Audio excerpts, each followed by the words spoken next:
Por tu salud. Personas. Hablamos de mediación. Lo hemos hecho en los últimos meses en contacto con un especialista, con una profesional de esta materia. Lo hacemos mirando al 21 de enero, en el que se celebra el Día Europeo de la Mediación. Es el reconocimiento y legitimación de la mediación por parte del Consejo de Europa, hace 21 años, es decir, en 1998. Y bueno, de plena actualidad es que el 11 de este mes el Consejo de Ministros español ha aprobado el anteproyecto de ley de impulso de la mediación, que modifica y añade algunos aspectos de la ley que ya existe de mediación en asuntos civiles y mercantiles del año 2012, y parece que introduce una serie de iniciativas que pueden realmente darle impulso a la mediación y ayudar a que se introduzca en nuestra cultura, que es una cosa que hemos visto que encuentra cierta resistencia. Ahora veremos un poco todo eso. Aunque tiene que ver todo esto con la salud, pues mucho, porque tiene que ver con el bienestar, y además nuestro contacto en materia de mediación en estos meses ha sido Catalina Bernaldo de Quirós. Muy buenos días, Catalina. Buenos días, Enrique. ¿Qué podemos destacar? ¿Qué nos destacaríamos? Porque tenemos que centrarnos ahora en salud. Bueno, Catalina, como les hemos contado en otras ocasiones, pues es responsable de la unidad de mediación de Quirós Marbella, y además directora de su propio gabinete Comediación, que tiene presencia en el campo de Gibraltar y en la capital de España, en Madrid. Digo, ¿qué destacarías que introduce este anteproyecto de ley aprobado la pasada semana? Bueno, en primer lugar, muchas gracias, Enrique, por contar conmigo, por invitarme a hacer esta entrevista, y bueno, es un placer, como siempre, charlar contigo. Y bueno, venga, pues vamos a hablar un poco de esta ley.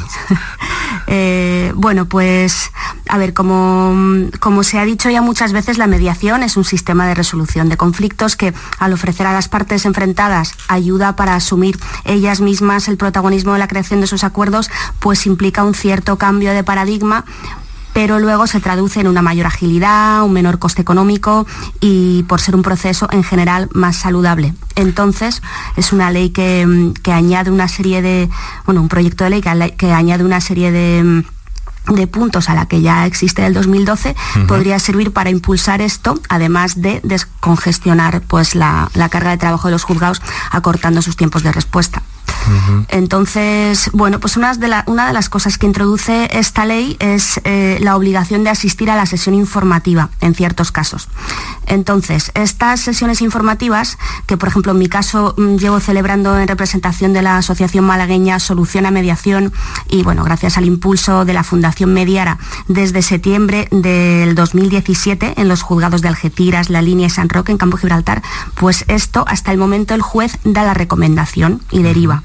Y si se aprobase esta ley, pues pasaría a tener consecuencias para las partes el no asistir a ellas. O sea, lo que se obliga es ir a la sesión y escuchar en qué consiste esta alternativa, la alternativa de la mediación, y cómo se desarrollaría en caso de optar por ella. Cuánto costaría, cómo se llevaría a cabo, quién es el mediador, etcétera. Es decir, obligan a ir a la sesión a intentar la mediación, no a llegar a un acuerdo a través de la mediación, cosa que, bueno, que por supuesto tiene que ser voluntaria. Dices que esta obligatoriedad mitigada de asistir a la sesión informativa se da en ciertos casos. ¿Cuáles son esos supuestos exactamente, si los podemos enunciar?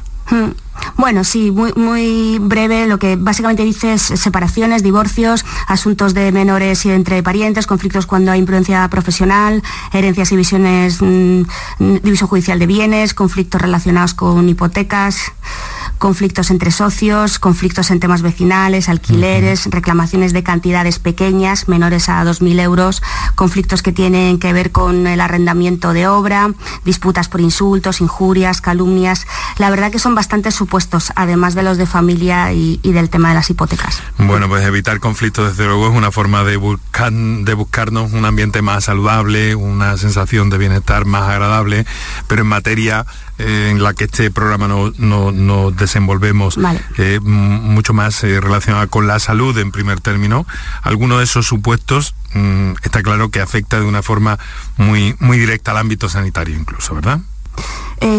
Sí, bueno, parece ser que el que hace referencia sobre todo a la responsabilidad por negligencia profesional. Sí. Pues quiere decir que la parte que reclama tendrá obligación de ir a mediación.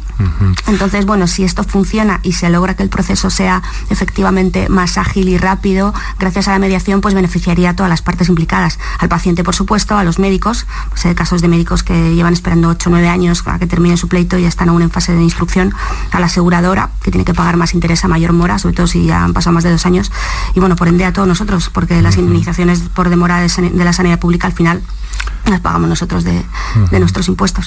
La prima de la aseguradora se paga con dinero público. Bueno. Así que bueno, si esto realmente llega a ser una realidad, pues bueno, puede ser muy positivo.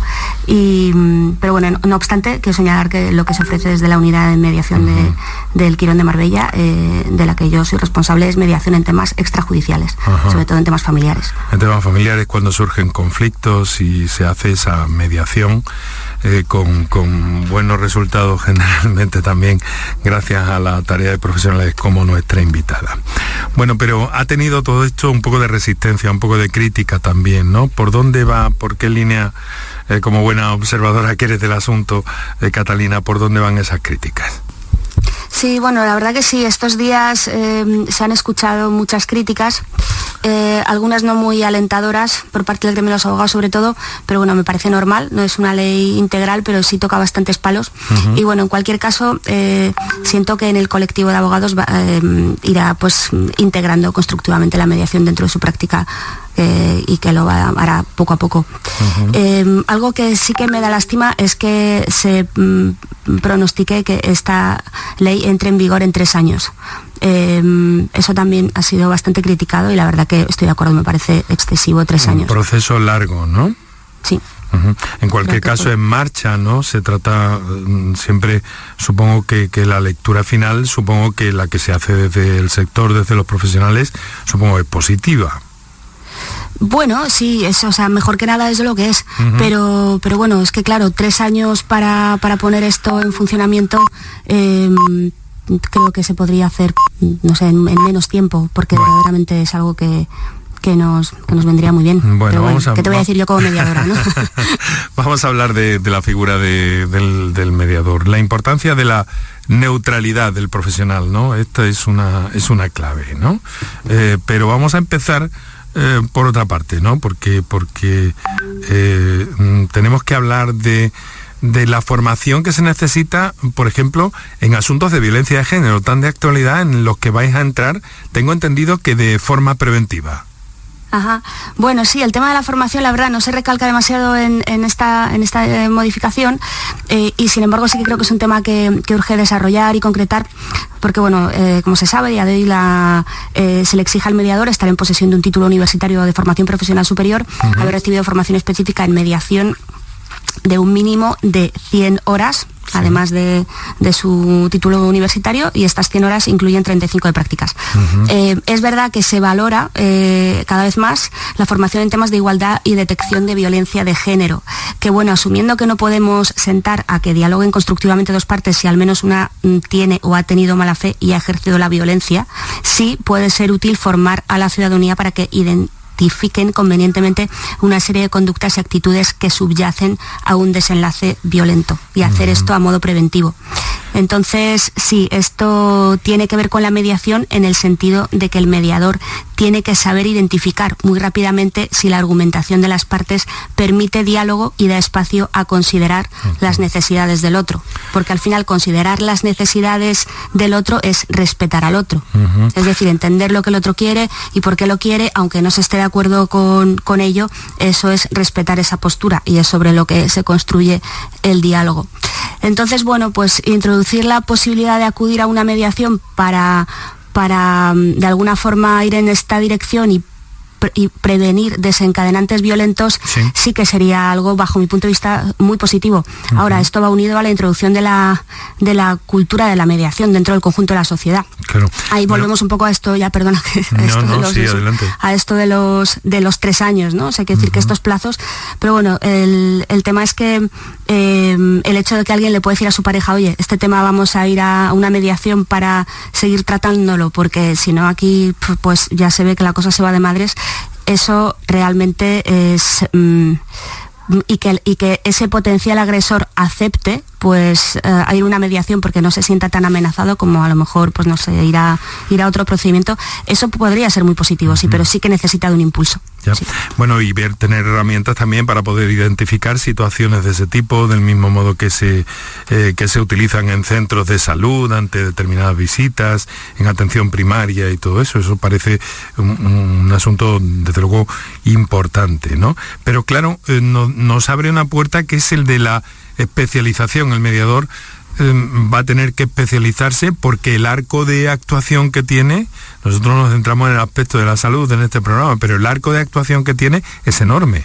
Sí, exacto, claro, es que la mediación es al final un sistema para resolver conflictos. Entonces el mediador básicamente es quien aplica ese sistema y entonces sí, ahí sí que para mí una de las competencias esenciales del mediador es la capacidad de analizar rápidamente el conflicto desde una perspectiva compleja. ¿Necesita para eso pertenecer al gremio de una determinada profesión? Pues en algunos casos creo que sí y en otros creo que no necesariamente. La verdad, en los que no necesariamente, pues tal vez bastase con mediar o simplemente contar con el asesoramiento de un experto para los aspectos técnicos en particular. Ya sea un médico, pues por ejemplo en el caso de los peritos forenses, que a veces no son los más experimentados en ciertos terrenos, o un arquitecto, o un economista, o un abogado. O sea, tal vez conformar estos grupos de expertos imparciales, por un lado, y por el otro, formar a mediadores que manejen auténticamente el intercambio de las partes desde la imparcialidad y la neutralidad, sea una manera eficiente de hacer llegar la mediación tanto a los partidos judiciales como a todo el conjunto de la sociedad. Eficientemente en el sentido que a lo mejor no hacen falta 3 años. Una mencionado neutralidad, ¿no? Que era uno de los temas que a mí me llama la atención porque, bueno, desde el punto de vista, un poco por situarme en el papel de un mediador, ¿no? Esa capacidad de saber equilibrar, de estar en un punto que ha de ser neutro pero efectivo, es decir, que tiene la clave, tiene la llave para poner las cosas en su sitio y llegar a acuerdos entre las partes. Sí, total, lo entiendes perfectamente. El tema es que, o sea, es precisamente difícil, el mantenerse neutral, sí, yo creo que es de lo más difícil, porque mantenerse neutral respecto de aquello que solo cada parte, solo cada persona que participa en el proceso de mediación corresponde decidir, o sea, cada uno de nosotros seguimos un ritmo y un proceso de aprendizaje vital. Entonces, en mantenerse realmente neutral frente a eso reside una de las, como digo, competencias clave del mediador, porque tiene que ser imparcial y neutral, y lo que yo he observado es que a veces poseer una dilatada experiencia en una materia lleva a desatender las necesidades evolutivas reales del individuo. O sea, o nos centramos en el qué o nos centramos en el cómo y humanizamos el conflicto. Ambas cosas son muy importantes. Sin atender al momento evolutivo del individuo no podemos ayudarle igual a transformar el conflicto en oportunidad. Y eso es tan importante como no perder de vista los detalles técnicos del contexto y sus posibles implicaciones a medio y largo plazo. Ya ven ustedes la complejidad del asunto y de la forma en la que profesionales como Catalina encajan estas actuaciones, este tipo de actuaciones con la seriedad y la robustez, ¿no? de su trabajo, ¿no? Por cierto, tiene una experiencia, Catalina, que a mí me gustaría que nos contara porque está, en este caso,